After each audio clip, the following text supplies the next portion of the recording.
বিএনপির ভারপ্রাপ্ত চেয়ারম্যান তারেক রহমান কর্তৃক জাতির সামনে উপস্থাপিত রাষ্ট্র কাঠামো মেরামতের ৩১ দফা বাস্তবায়নের লক্ষ্যে চাঁদপুরের মতলব উত্তরে উঠান বৈঠক করেছে বিএনপি। বিস্তারিত দেখুন মনিরুল ইসলাম মনিরের প্রতিবেদনে। বিএনপির ভারপ্রাপ্ত চেয়ারম্যান তারেক রহমান কর্তৃক জাতির সামনে উপস্থাপিত রাষ্ট্র কাঠামো মেরামতের ৩১ দফা বাস্তবায়নের লক্ষ্যে চাঁদপুরের মতলব উত্তর উপজেলার ছ্যাঙ্গারচর পৌরসভার ৪ নম্বর ওয়ার্ডের ঠাকুরচর ব্যাপারী বাড়িতে একটি উঠান বৈঠক অনুষ্ঠিত হয়েছে। উক্ত উঠান বৈঠকে চাঁদপুর জেলা বিএনপির যুগ্ম সাধারণ সম্পাদক ও চাঁদপুর ২ আসনের মনোনয়ন প্রত্যাশী তানভীর হুদা প্রধান অতিথি হিসেবে বক্তব্য রাখেন। তিনি বলেন, ফ্যাসিস্ট আওয়ামী লীগের দুঃশাসনের কারণে গত ১৭ বছর ধরে এই অঞ্চলের মানুষ সহ সারা দেশের মানুষ তাদের ভোটাধিকার প্রয়োগ করতে পারেননি। তবে আসন্ন নির্বাচনে সেই কাঙ্ক্ষিত ভোটাধিকার ফিরিয়ে আনার সুযোগ রয়েছে। তিনি আরও বলেন, তিনি বিশ্বাস করেন এই অঞ্চলের মানুষ সুযোগ পেলে ধানের শীর্ষে ভোট দিয়ে বিএনপিকে বিজয়ী করবেন।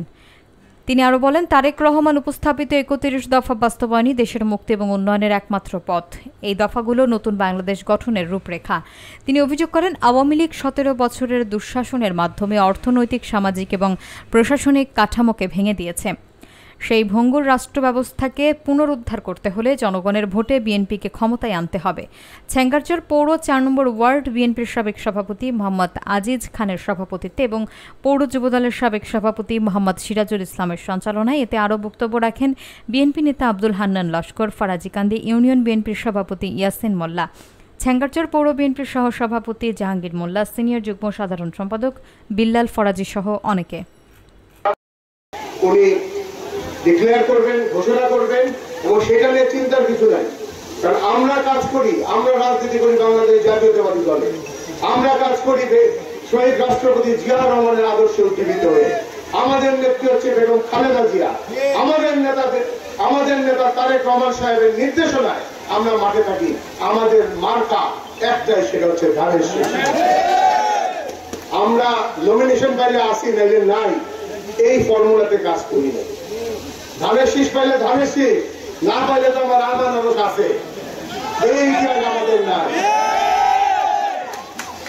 তো সুতরাং আপনারা বিভ্রান্ত হবেন না, আল্লাহর কাছে দোয়া করেন, আল্লাহ যেন জনগণের মনের আশা পূর্ণ করে এবং সেটা আমাদের তারেক রহমান সাহেবের উপর আমাদের আস্থা আছে, আমাদের বিশ্বাস আছে, আমাদের কর্মফল আছে। মাঠে আমরা কাজ করেছি বিগত দিনে, আমরা মাঠে ছিলাম, দুঃসময়ে ছিলাম, চাঁদপুরে ছিলাম, কুমিল্লায় ছিলাম, মতলবে ছিলাম, যেখানে বলেন সেখানে আমরা ছিলাম। আমরা একদিনের জন্য ফাঁকি দিয়ে গেলাম, আমার নিজে সশরীরে উপস্থিত থেকেছিলাম, ছিলাম নাকি আমরা?